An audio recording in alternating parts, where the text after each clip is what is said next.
Hello, നിങ്ങൾ ഒരു BDF ലവറാണോ? Beef ഇഷ്ടമുള്ളവർക്ക് ഇതെന്തായാലും ഇഷ്ടമായിരിക്കും അല്ലേ? അങ്ങനെയാണെങ്കിൽ നമുക്ക് ഇന്നൊരു BDF തന്നെ ഉണ്ടാക്കാം. വളരെ കുറച്ച് ഇൻഗ്രീഡിയൻസ് മാത്രം മതി, പക്ഷെ ടേസ്റ്റ് ഒരു രക്ഷയില്ല കേട്ടോ. അപ്പൊ നമുക്ക് റെസിപ്പിയിലേക്ക് പോവാം. അതിനു മുന്നേ ഈ ചാനൽ നിങ്ങൾ ആദ്യമായിട്ടാണ് കാണുന്നുണ്ടെങ്കിൽ ചാനൽ സബ്സ്ക്രൈബ് ചെയ്യാനും സപ്പോർട്ട് ചെയ്യാനും മറക്കരുത്. ഞാനിവിടെ ഒരു 250 ഗ്രാമോളം വരുന്ന ഒരു ബീഫിന്റെ പീസ് എടുത്തിട്ടുണ്ട്. ഇത് നമ്മൾ ഒരു കുക്കറിലോട്ട് വെച്ച് കൊടുക്കാം. മുളക് പൊടി 1/2 ടീസ്പൂണ്, 1/4 ടീസ്പൂൺ മഞ്ഞൾപ്പൊടിയും 1/4 ടീസ്പൂൺ ഉപ്പും ഒരു 1/4 കപ്പ് വെള്ളം കൂടെ ഒഴിച്ചു കൊടുത്തിട്ട് ഇതിനൊന്ന് മിക്സ് ചെയ്തെടുക്കാം. ശേഷം കുക്കറിലിട്ടിട്ട് ഒരു 6 to 8 വിസിലെങ്കിലും അടുപ്പിച്ചെടുക്കണം. അപ്പോഴേ ബീഫ് നന്നായിട്ട് വെന്ത് കിട്ടുള്ളൂ കേട്ടോ.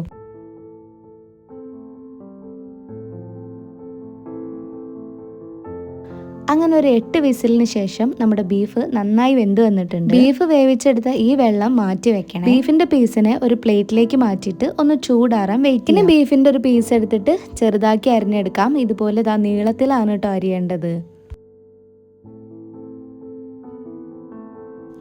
അങ്ങനെ ബീഫ് നമ്മൾ നീളത്തിൽ കട്ട് ചെയ്തെടുത്തിട്ടുണ്ട്. ഇനി നമുക്കിതിനെ ഒരു പ്ലേറ്റിലേക്ക് മാറ്റാം. ഇനി ഒരു പാത്രത്തിലേക്ക് 1 ടീസ്പൂൺ ഇഞ്ചി വെളുത്തുള്ളി paste, 1 teaspoon chilli flakes, 1/2 teaspoon മുളക് പൊടി, 1/4 ടീസ്പൂൺ കുരുമുളക് പൊടി, 1/4 ടീസ്പൂൺ വലിയ ജീരകം, 1/2 ടീസ്പൂൺ ഗരം മസാല, 1/4 ടീസ്പൂൺ ഉപ്പ്, 1 ടീസ്പൂൺ വിനീഗർ, 1/2 ടീസ്പൂൺ കോൺഫ്ലവറും നമ്മൾ ബീഫ് വേവിച്ചെടുത്ത ആ വെള്ളം ഉണ്ടല്ലോ, ബീഫ് സ്റ്റോക്ക്, അതൊരു 3 ടേബിൾ സ്പൂൺ അളവും കൂടെ ചേർത്തിട്ട് നന്നായിട്ടൊന്ന് മിക്സ് ചെയ്തെടുക്കാം. ഇനി നീളത്തിൽ അരിഞ്ഞു വെച്ചിട്ടുള്ള ബീഫിൻ്റെ പീസ് ഉണ്ടല്ലോ, അതും കൂടെ ഇതിലേക്ക് ചേർത്ത് കൊടുത്തിട്ട് നന്നായിട്ടൊന്ന് മിക്സ് ചെയ്തെടുക്കാം.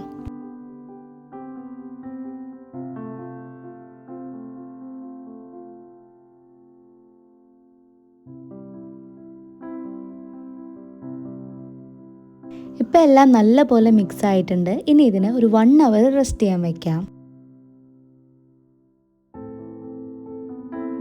ഒരു 1 hourന് ശേഷം ഒരു പാനിലേക്ക് കുറച്ചധികം വെളിച്ചെണ്ണ ഒഴിച്ച് ചൂടാക്കാം. ഇനി നമ്മൾ നേരത്തെ മസാല തേച്ച് വെച്ചിട്ടുള്ള ബീഫ് ഇതിലേക്ക് ഇട്ട് കൊടുക്കാം. ഇനി മീഡിയം ഫ്ലെയിമിൽ ഇട്ടിട്ട് ഒരു 8 to 10 മിനിറ്റ് ഇതിൻ്റെ ഒരു സൈഡ് നമുക്കൊന്ന് ഫ്രൈ ചെയ്തെടുക്കാം.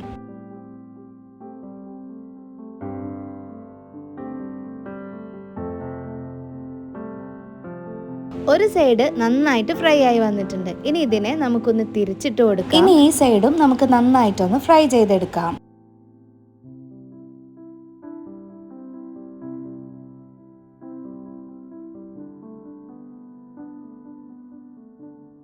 ഇപ്പൊ നമ്മുടെ ബീഫ് നന്നായി ഫ്രൈ ആയി വന്നിട്ടുണ്ട്. മസാലയൊക്കെ ബീഫിൽ നന്നായി പിടിച്ചിട്ടുണ്ട്. ഇനി നമുക്കിതിനെ എണ്ണയിൽ നിന്ന് കോരിയെടുക്കാം. ഫ്ലെയിം ഓഫ് ചെയ്യണ്ട. അതേ വെളിച്ചെണ്ണയിലേക്ക് കുറച്ച് കറിവേപ്പിലയും പച്ചമുളകും കൂടെ ഇട്ട് കൊടുത്തിട്ട് നമുക്ക് വീണ്ടും ഒന്ന് ഫ്രൈ ചെയ്തെടുക്കാം.